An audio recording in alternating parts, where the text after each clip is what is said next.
چهارشنبه 31 ایول است و در برنامه امروز این موضوع ها را داریم. پولک هنگ پالکونیک سرهنگ کمیته زبان و اصطلاحات میگوید در تاجیکی کردن اصطلاحات حربی متفقانه نو پیدا کرد.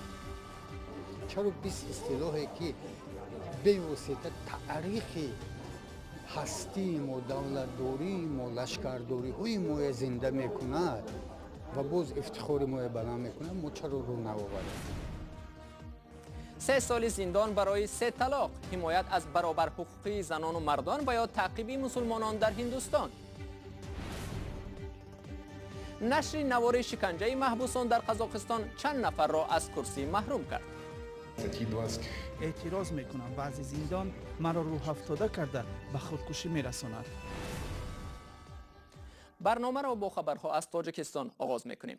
18 نفر در شهر دوشنبه بعد استعمال هات داگ بیمار شده به بیمارستان انتقال یافتند. طبق خلاصه های پیشکی این افراد از مایونز داخلی هات داگ زهرآلود شدند. صاحبان این نقطه میگویند از رخ دادن چنین کار در حیرتند.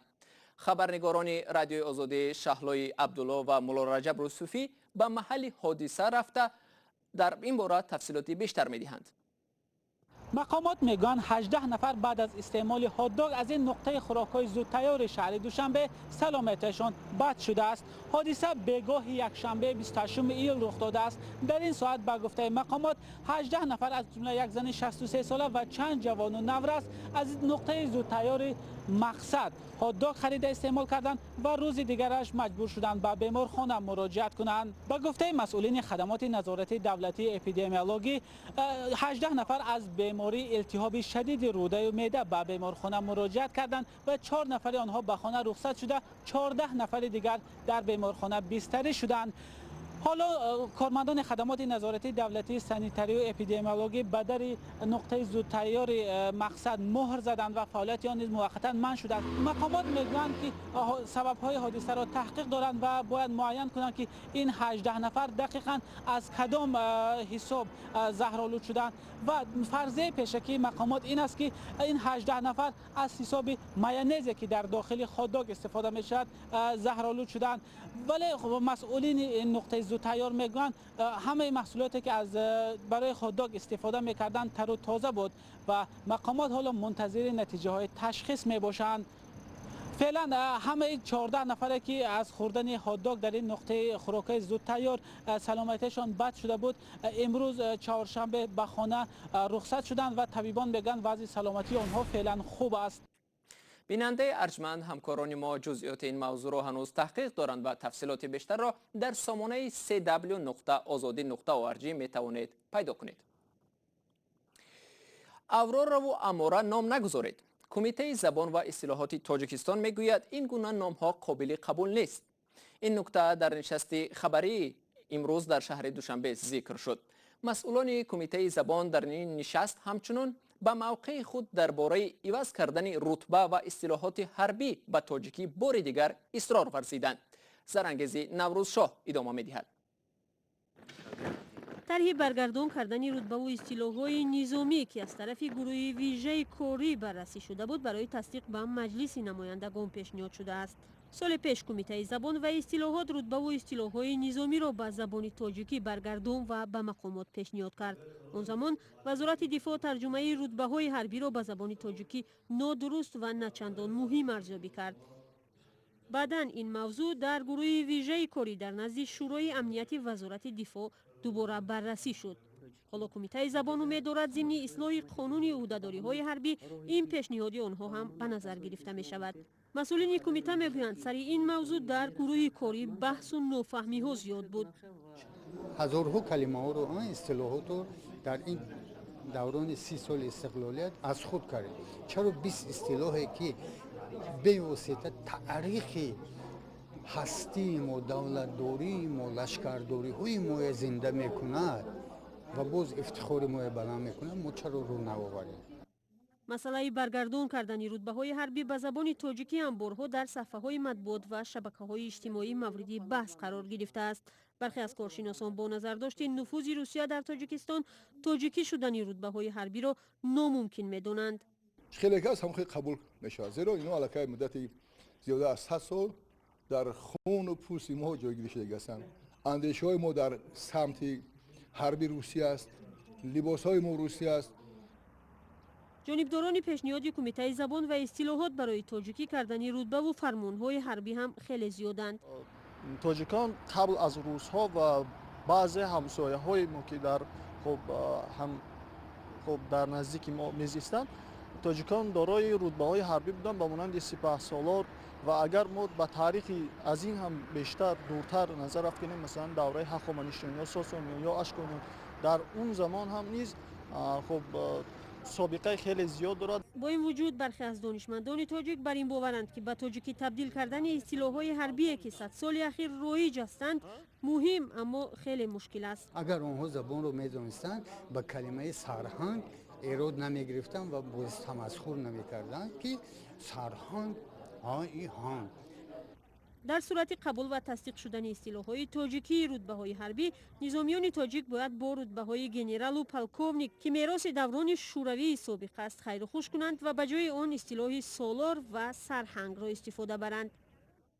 کمیته زبان و اصطلاحات تصمیم دارد در صورت پیروز شدن در این سمت بعد ترجمه رتبه‌های وزارت کارهای داخلی شروع کند. نوار شکنجه محبوس در یک زندان جنوبی قزاقستان باعث از کار راندن معاون رئیس محبس و بازداشت شدن 4 ناظر دیگر شد.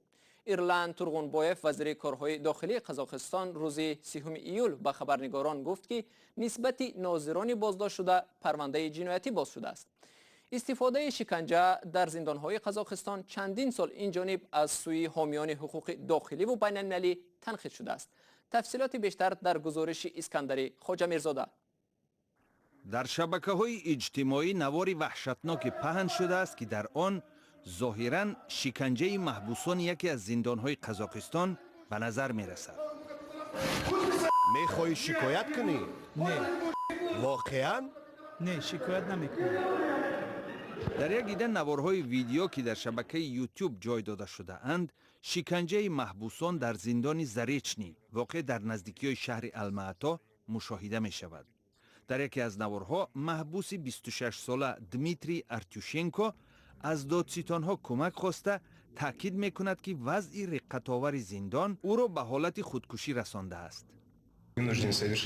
بر پایه ماده 20 کنستیتوسیای قزاقستان اعتراض میکنم. وضع زندان مرا روح افتاده کرده به خودکشی میرساند. بعد نشر نوارها مقامداران قزاق اعلان کردند که در این رابطه معاون رئیس یکی از زندانها و 4 ناظر محبس بازداشت شدند. اتهام آنها آشکار نشده است. سرپرست مقام رئیس نظام زندانهای قزاقستان علاوه کرد که 7 خادم دیگر محبس برکنار شدند. کمیسیون اخلاقی 7 نفر را به خاطر رفتار ناشایان برکنار نمود. رئیس محبس از مقامش سبکدوش شد. 2 معاونش برای رفتار ناشایان برکنار شدند. مأموریت بخش منطقوی مؤسسه های اصلاحی تنبیه گرفت. استفاده تلفن های موبیلی در زندان ها منع می باشد. احتمال از این رو مؤلفان نوارها خود را آشکار نکردند. شاید ارتوشنکو هم برای نشر اظهاراتش جزا گیرد. منصبدار قزاق با اشاره به سری تفتیشات از تقدیم معلومات بیشتر خودداری میکند. بر پایه قانون جنایی و سری تفتیشات ما نمیتوانیم چیزی کنیم. محبوسان و حامیان حقوق در گذشته هم از وضع ناگوار و شکنجه در زندانهای قزاقستان شکایت کردند. سال گذشته یک عده منصبداران برای داشتن نقش در شکنجه و مرگ یک محبوس از آزادی محروم شده بودند. پارلمان هندوستان با طرفداری از منع 3 طلاق اسلامی آواز داده آن را به جنایت برابر کرد. طلاق در اسلام با 3 بار ابراز نمودن کلمه طلاق در هر شکل امکان پذیر، شفاهی، ایمیل و یا SMS قابل قبول است. دادگاه عالی هندوستان در سال 2017 3 طلاق را عمل غیر کانستیتوسیونی نامیده بود. جانبداران این اقدام منع 3 طلاق را برای حمایت از زنان مسلمان ضرور می‌شمارند. مخالفان قبول این قانون میگویند که این یک نوع مجازات مسلمانان بوده راه را برای سوء استفاده باز میکند. طبق این سند شخصی 3 طلاق داده را 3 سال زندان تهدید میکند. در تاجیکستان طلاق قوه قانونی ندارد و مناسبت‌های عائلوی را اداره ثبت حالت‌های اسناد شهروندی به رسمیت می‌درآورد. اما اکثر اهالی کشور خود را پیروی دین اسلام می‌دانند و حکم طلاق در جامعه پابرجاست. اخیراً سید مکرم عبدالقادرزاده رئیس شورای علمای مرکز اسلامی از ساکنان دعوت کرد که از تجربه SMS طلاق دست بکشند. بینندگان عزیز، رادیو آزادی آزمون بهترین ویدیو را زیر عنوان دهه من آغاز کرده است. خواهشمندان باید در یک نوار 1 دقیقگی دهه خود را به جهانیان نشان دهند. از طبیعت، آدمان، زندگی، مشکلات، همه چیز عجایبی دهه خود نقل کنید. نوار باید به یک سوال پاسخ دهد: چرا جهانیان باید دهه شما را ببینند؟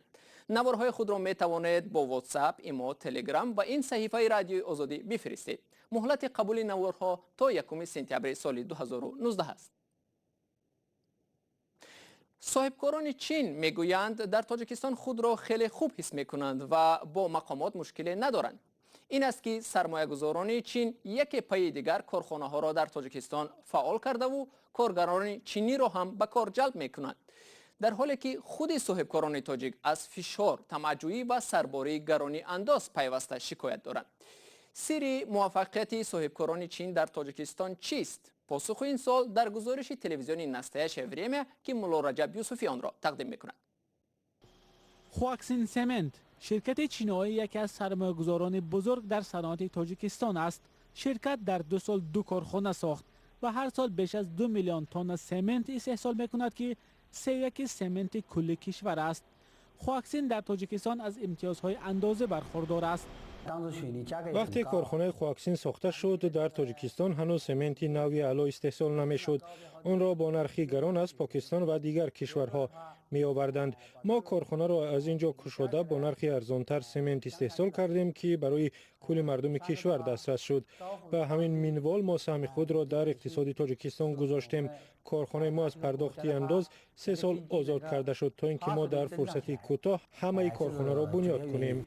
حالا شرکت در 1 سال تقریباً 20 میلیون دلار انداز می دهد. این مبلغ چندان کلان نیست با نظر داشت آنه که نصف از محصولات استحصال کرده شرکت به افغانستان، ازبکستان و قرقیزستان صادر می شود. با کدام شرط و شرایط خواکسین سمنت در تاجیکستان کار می کند فاش نمی شود.